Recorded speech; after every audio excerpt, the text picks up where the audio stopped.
Каспий KZ мобильді қосымшасында 250 нысан бойынша декларацияны қалай береді? Декларацияны беру үшін Каспий KZ мобильді қосымшасында мемлекеттік қызметтер сервисіне өтіп, 250 нысандағы бойынша декларация деп басыңыз. Нұсқаулықпен танысып, декларация тапсыру деп басыңыз. Тегіңіз, атыңыз, әкеңіздің аты, телефон нөміріңіз бен ЖСН автоматты түрде толтырылады. Тұрақты тіркелген жеріңіз бойынша салық органын көрсетуіңіз қажет. Өзіңіздікін 1414 нөмірі бойынша біле аласыз. Қажет болса, деректерді редакциялауға болады. Растап, жалғастыру деп басыңыз. Қазақстандағы және одан тысқары жердегі кіріс және мүлік туралы мәліметтерді толтырыңыз. Егер қандайда бір тармақтар бойынша сізде активтер немесе міндеттемелер болмаса, жоқ деп басыңыз. Беттерді қалдырып кетуге болмайды. Маңызды, Қазақстан банктеріндегі депозитте орналастырылған ақшаңызды декларациялау қажет емес. 2025 жылғы 31 желтоқсандағы жағдай бойынша 10 мың аектен аспайтын қолма-қол ақша туралы мәліметтер.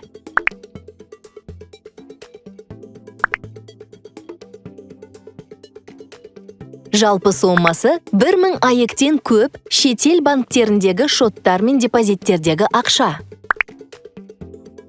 Қазақстан Республикасының тысқары жердегі жылжымайтын мүлік, жер телімдері, үйлер, пәтерлер, ғимараттар.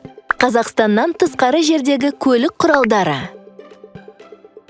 Қазақстаннан тысқары жердегі акционерлік қоғамдардан басқа заңды тұлғалардың жарғылық капиталына қатысу үлесі. Қазақстандағы және одан тысқары жердегі жылжымайтын мүлік құрылысына қатысу үлесі. Қазақстандағы және одан тысқары жердегі бағалы қағаздар, туынды қаржы құралдары, цифрлық активтер. Қазақстандағы және одан тысқары жердегі инвестициялық пай қорларындағы пай.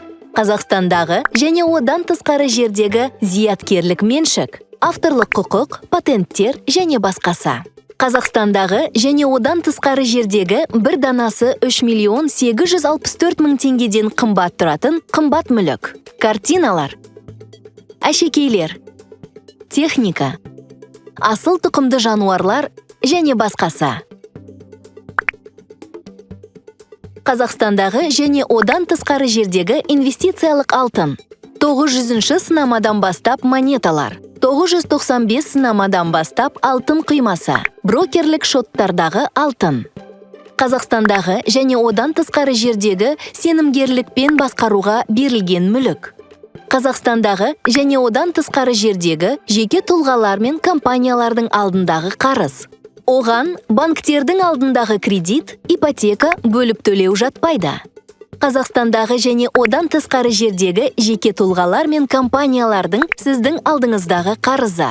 Толықтырылған деректерді тексеріңіз. Қажет болса, оларды толықтыруға немесе редакциялауға болады.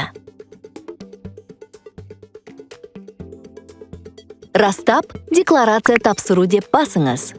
Каспий электрондық цифрлық қолтаңба арқылы құжаттарға онлайн қол қойыңыз.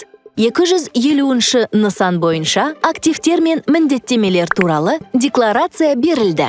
Осыдан кейін сізге Каспий KZ мобильді қосымшасына 1 сағаттың ішінде мемлекеттік органдардан есептіліктің қабылдағаны туралы растау немесе бас тарту, оның себебі және алдағы уақытқа ұсынымдар бар хабарлама келеді.